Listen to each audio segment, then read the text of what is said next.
Albers, 3-1 hjemme over Skive og 2 mål for dig. Hvad er det for en følelse, du står med nu?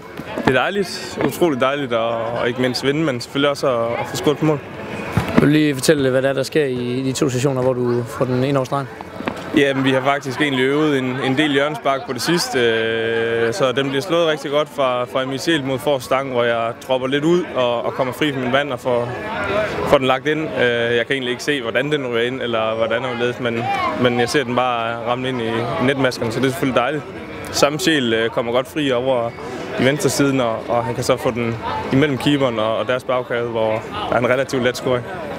Du har lavet nogle mål på det sidste. Hvad betyder det for selvtilliden for dig som angriber på holdet? Det betyder utroligt meget. Altså det betyder nærmest alt som for en angriber at komme ind kontinuerligt og få scoret nogle mål og vise noget udstråling til holdet også. Altså det betyder utroligt meget, at man kan få scoret som hold, og at man sammen om at udføre det. Så det betyder utroligt meget, både personligt og kollektivt. Du får I så 3 point i dag. Det gør konkurrenterne også. Hvordan ser du den her oprykningskamp? Hvordan ser du mulighederne for jer, som det sidder nu? Den er tæt. Den er jo lige så tæt, som den var for 2 timer siden. Bare bortset fra, at vi har en kamp mindre. Men vi skal kigge på os selv, og vi er inde i en fin spillemæssig og scoringsmæssig god periode lige nu. Så vi kigger på os selv, og så kigger fremad, og så kan vi heldigvis selv afgøre det.